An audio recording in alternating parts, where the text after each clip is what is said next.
السلام علیکم ناظرین، اس ایپیسوڈ کے شروعات میں ہم دیکھتے ہیں گھوڑے پر سوار جرگتائے حشاش بشاش قبیلے پہنچتا ہے اور ہنستے مسکراتے ہوئے وہاں پہ موجود عثمان صاحب کے پاس جاتا ہے۔ پھر ان سے کہتا ہے بورسا سے خبر آئی ہے اور خان صاحب آج بورسا کے مغربی دروازے سے اندر داخل ہوں گے۔ برہان بے نے خبر بھیج دی ہے۔ یہ سن کر عثمان صاحب اور منظم خاتون بہت خوش ہوتے ہیں اور عثمان صاحب جوش میں کھڑے ہوتے ہوئے کہتے ہیں وارے میرے شیر بوران، تو اس کا مطلب ہے اس نے کامیابی حاصل کی۔ جرگتائے کہتا ہے برہان بے آپ کی خیر کی دعا چاہتے ہیں، تو عثمان صاحب کہتے ہیں ہماری بھی دعا اور دل اس کے ساتھ ہے، لیکن اپنے سردار سے اجازت لینا ایک بات ہے اور اپنے سردار سے تعریف لینا الگ بات۔ اگر وہ بورسا کو جیسا کہ اس نے وعدہ کیا ہے بغیر جلائے، بغیر تباہ کیے، برباد کیے لینے میں کامیاب ہوتا ہے تو ہمیں منظور ہے، اور اگر نہیں ہو سکا تو پھر بھی یا اللہ بسم اللہ۔ ناظرین، اس کے بعد ہم دیکھتے ہیں کہ اورحان اپنے ساتھیوں اور سرداروں کے ساتھ بورسا پہ حملہ کرنے کے لیے بالکل تیار بیٹھا ہوتا ہے۔ سب کی نظریں بورسا کے دروازے پر ہوتی ہیں۔ اندر موجود برہان ایک طرف سے چھپ کر دروازے کو دیکھتا ہے جہاں پہ دو بازنطینی سپاہی تعینات ہوتے ہیں۔ برہان لڑکھڑاتے لڑکھڑاتے آگے بڑھتے ہوئے ان کے پاس آتا ہے تو وہ سپاہی ایک دم سے پوچھتے ہیں تمہیں کیا ہوا ہے اور اس طرف کہاں جا رہے ہو؟ ان کے قریب پہنچ کر برہان کوئی جواب نہیں دیتا اور پل بھر میں انہیں کاٹ ڈالتا ہے، پھر آگے بڑھتے ساتھ ہی دروازہ کھول دیتا ہے۔ یہ منظر دیکھتے ہوئے کارا خلیل پرجوش انداز میں کہتا ہے میرے سردار برہان نے کر دکھایا، تو اورحان سپاہیوں سے کہتا ہے میری طرف سے اشارے کا انتظار کرنا، ہم نے بورسا کو تباہ نہیں کرنا۔ برہان مشل کے ذریعے ان کی جانب اشارہ دیتا ہے اور یہ اشارہ ملتے ساتھ ہی اورحان اپنے ساتھیوں کے ساتھ آگے بڑھنا شروع ہو جاتا ہے۔ علاؤالدین شاہین بے اور باقی سرداروں کے ساتھ وہیں پہ انتظار کرتا ہے، کیونکہ منصوبہ اورحان کا ہے اور حکم بھی اورحان کا ہے کہ تم نے یہاں پہ انتظار کرنا ہے جب تک کہ حکم نہ مل جائے۔ علاؤالدین دروازے کی جانب دیکھتے ہوئے کہتا ہے شکر ہے اللہ کا کہ برہان بے نے دروازہ کھول دیا ہے۔ تو شہنشاہ کہتا ہے تم نے شکر ادا کرنے کے لیے جلدی کر دی ہے۔ پھر علاؤالدین سپاہیوں سے کہتا ہے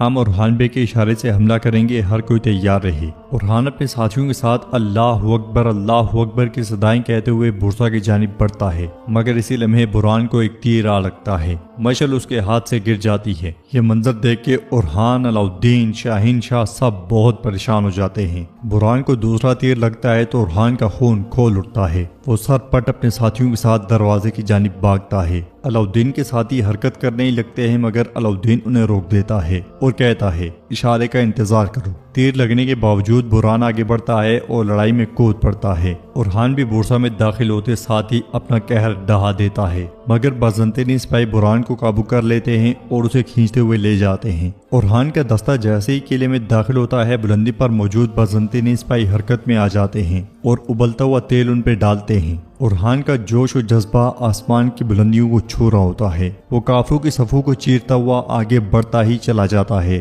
مگر پیچھے اس کے بہت سے ساتھی تیروں اور تیل کا نشانہ بن رہے ہوتے ہیں۔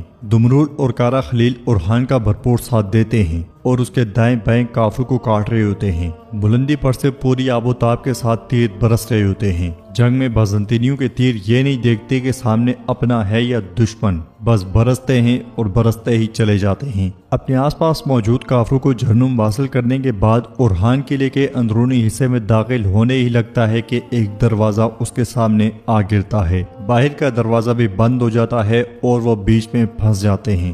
بہت سے خواب لے کر اندر داخل ہونے والا اورحان بے بسی کی تصویر بن جاتا ہے۔ اسی لمحے اورحان کی ایک سپاہی کا پاؤں نرم مٹی پہ آتا ہے تو وہ ایک دم سے اورحان کو پکارتا ہے، مگر اسی لمحے ایک آگ والا بازنطینی تیر اس مٹی میں آ لگتا ہے اور شعلے بلند ہو جاتے ہیں۔ زوردار دھماکے سے سپاہی دور دور جا گرتے ہیں۔ بورسا کے اندر سے اڑتے ہوئے شعلے دیکھ کر باہر انتظار کرتا ہوا علاؤالدین بھی بہت زیادہ پریشان دکھائی دیتا ہے۔ یک کے بعد دیگرے کئی دھماکے ہوتے ہیں، بورسا کی زمین لرز جاتی ہے، اورحان کے کئی سپاہیوں کے چھیتڑے اڑ جاتے ہیں اور ہر طرف آگ ہی آگ پھیل جاتی ہے۔ اورحان کے بہت سے سپاہی آگ کی لپیٹ میں بھی دکھائی دیتے ہیں۔ آگ اورحان کے بازو پر بھی جا پہنچتی ہے، لیکن اپنے سپاہیوں کو جلتا ہوا دیکھ کر اسے اس چیز کا احساس نہیں ہوتا، وہ بے بسی میں اپنے سپاہیوں کو جلتا ہوا دیکھتا ہے۔ یہ منظر دیکھتے ہوئے باہر موجود لوگوں کا صبر جواب دے جاتا ہے اور علاؤالدین کہتا ہے میرے بھائی جل رہے ہیں، سپاہیوں چلو حملہ کرو۔ یہ کہتے اور سنتے ساتھ ہی علاؤالدین سپاہیوں اور سرداروں کے ساتھ قلعے کی جانب بھاگ پڑتا ہے۔ قلعے کے اندر اورحان کے سپاہی جلتے جلتے لاشیں بنتے ہیں اور گرتے ہوئے شہید ہو جاتے ہیں۔ قلعے کے اندر اورحان کے سپاہی راکھ بن کے گر رہے ہوتے ہیں۔ اورحان کی نظریں مسلسل ان پہ ٹکی ہوتی ہیں مگر وہ کچھ نہیں کر پا رہا ہوتا۔ ایسے محسوس ہوتا ہے جیسے ایک لمحے کے لیے سب کچھ رک سا گیا ہو۔ اورحان آگے بڑھ رہا ہے، اسے ہر طرف تباہی دکھائی دے رہی ہے،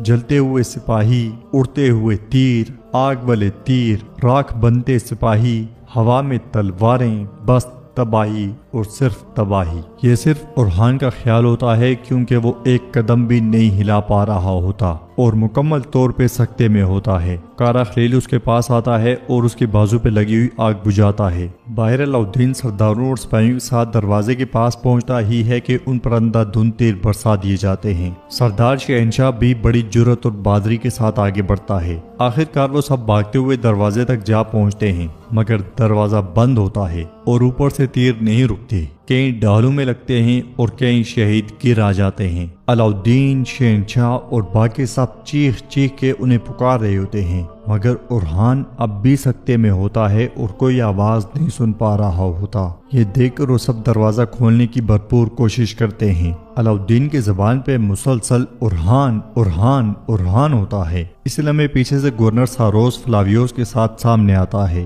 اور وہ اورحان کو پکارتا ہے تو اورحان پلٹ کے اسے دیکھتا ہے۔ فلاویوس کہتا ہے، اورحان کیا تم نے واقعی سوچا کہ بورسا میں داخل ہونا اتنا آسان ہے؟ اورحان، بورسا کے تمہارے خواب ختم ہو گئے۔ باہر علاؤالدین مسلسل دروازہ کھولنے کی کوشش کر رہا ہے۔ اس کے ساتھی بھی بازنطینیوں کے برستے ہوئے تیر روکنے کی کوشش کرتے ہیں اور ساتھ میں انہیں بھی جہنم واصل کر رہے ہوتے ہیں۔ یہ دیکھ کر بازنطینی ان پہ ابلتا ہوا تیل پھینکتے ہیں اور ساتھ ہی اس تیل میں آگ والے تیر بھی چھوڑ دیتے ہیں جس کی وجہ سے ڈالیں جلنا شروع ہو جاتی ہیں۔ اورحان پلٹتا ہے، سپاہی سے تیر لیتا ہے اور ایک دم فلاویوس کی جانب وہ تیر چھوڑ دیتا ہے مگر بازنطینی سپاہی کی ڈھال اس تیر کو روک لیتی ہے۔ اورحان کو حصار سے باہر نکلتا ہوا دیکھ کر سپاہی اسے کھینچتے ہوئے حصار میں کرنے کی کوشش کرتے ہیں مگر اورحان خود کو چھڑاتے ہوئے فلاویوس سے کہتا ہے، تمہارا ڈراؤنا خواب ابھی شروع بھی نہیں ہوا۔ سپاہی اورحان کو کھینچتے ہوئے حصار میں کرتے ہیں اور پیچھے ہٹنا شروع ہو جاتے ہیں۔ فلاویوس کہتا ہے، امید ہے تم نے اپنا سبق سیکھ لیا ہوگا۔ ساروس کہتا ہے، میری زندگی میں دیکھی گئی سب سے خوبصورت جنگ۔ علاؤالدین اور اس کے ساتھی زور لگاتے ہوئے کہتے ہیں، اے اللہ مدد فرما، مدد فرما۔ کافی دیر کی کوشش کے بعد بالآخر وہ دروازہ تھوڑا سا اٹھاتے ہیں اور اس کے نیچے لکڑی رکھ دیتے ہیں۔ یہ راستہ ملتے ساتھ ہی سپاہی وہاں سے نکلنا شروع ہو جاتے ہیں۔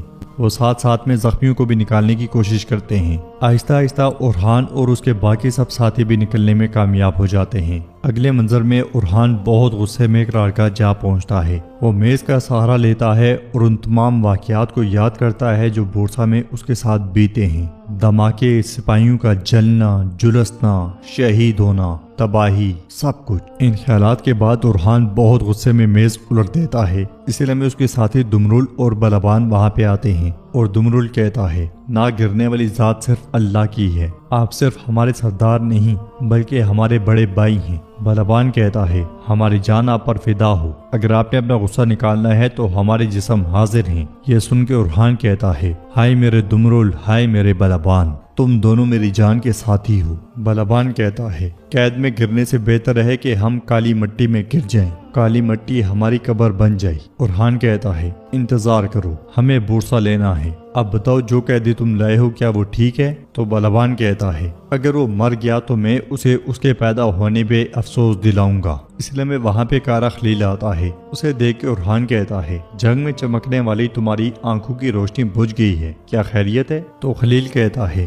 ہم تو سپاہیوں کی دیکھ بھال کرتے ہیں حضور، کوئی رونے والا یا شکایت کرنے والا نہیں ہے۔ وہ زبان سے بس یہی کہتے ہیں کہ ہماری جان ہمارے سردار پہ فدا ہو۔ یہ سن کے اورحان باہر کا منظر دیکھتا ہے تو بہت سے زخمی تکلیف میں ہوتے ہیں، سپاہی ان کی مدد کر رہے ہوتے ہیں۔ پھر کارا خلیل کہتا ہے، میرے حضور وہ آپ پر لاپرواہی سے کام کرنے کا الزام لگاتے ہیں، وہ کہتے ہیں کہ اتنے سالوں کا حق یہ نہیں ہونا چاہیے تھا۔ تو اورحان کہتا ہے، خلیل جس کا جو حق ہے وہ لیتا ہے اور جو سر اٹھاتا ہے اس کا سر بھی کاٹ دیا جاتا ہے۔ کیا ہم نے اس راہ پر قسم کھا کے سفر شروع نہیں کیا تھا؟ کیا ہماری روایات میں قسم توڑنا جائز ہے؟ پھر اورحان آگے بڑھتا ہے اور خیمے میں موجود شہداء کو دیکھتے ہوئے کہتا ہے، اِنَّ لِلَّهِ وَإِنَّا إِلَيْهِ راجعون۔ جب ترک کا غصہ ابلتا ہے تو کیا تلوار میان میں رہتی ہے؟ تو اورحان کے ساتھی تلواریں نکالتے ہیں اور یکجان ہو کر کہتے ہیں، اگر رہتی ہے تو ہم زمین پر گر جائیں، ہم مٹی کی طرح بکھر جائیں۔ اورحان پھر پوچھتا ہے جب انتقام کی آگ بھڑکتی ہے تو کیا رک جانا چاہیے؟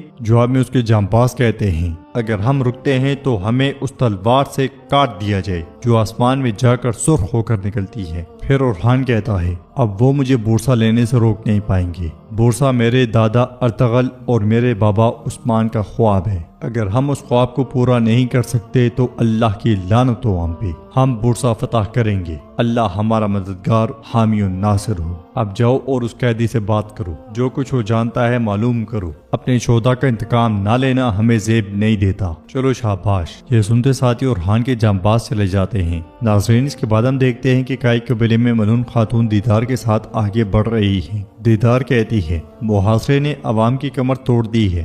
جواباً ملعون خاتون کہتی ہیں معلوم ہے منزل بغیر تکلیف کے نہیں ملتی، جب یہ ختم ہو جائے گا تو مصیبتیں بھی ختم ہو جائیں گی۔ پھر خواتین کو دیکھ کر چلاتے ہوئے کہتی ہیں فوج کو کھانا جائے گا، تم نے ابھی تک اسے مکمل کیوں نہیں کیا؟ نیلوفر کہاں ہے؟ وہ اپنے کام پہ کیوں نہیں ہے؟ حفصہ آگے بڑھتی ہے تو وہاں پہ آنے والی گونچا کہتی ہے ماں وہ خواتین کے ساتھ جنگل کی غار میں گئی ہے۔ تو دیدار کہتی ہے وہ نئی ایجاد کے پیچھے ہے، وہ کہتی ہے کہ وہ جنگ کی تقدیر بدل دے گی، کیا یہ سچ ہے گونچا؟ تو گونچا کہتی ہے وہ ایک نئی دوا بنا رہی ہے اور اسی لیے جنگل میں گئی ہے۔ ملعون خاتون گونچا کو لے کر ایک طرف ہوتی ہیں اور کہتی ہیں تم بھی تو کئی سالوں سے امید لگائے ہو کہ حاملہ ہو جاؤ گی، اور کیا تم جڑی بوٹیوں سے مدد مانگتی ہو؟ تم دونوں کا حساب ایک جیسا ہے، جلدی کرو کل تک سب ختم ہو جانا چاہیے۔ یہ کہتے ساتھ ہی ملعون خاتون آگے بڑھ جاتی ہیں اور گونچا کی آنکھیں بھر آتی ہیں۔ ہم وہ قوم ہیں جو اللہ کے حکم پر جان بھی قربان کر دیتی ہے۔ دنیا کی طاقت ہمارے ایمان کے آگے کچھ نہیں، نہ ہمیں تخت کا لالچ ہے، نہ تاج کی خواہش، ہم صرف اللہ کی رضا کے لیے جیتے ہیں۔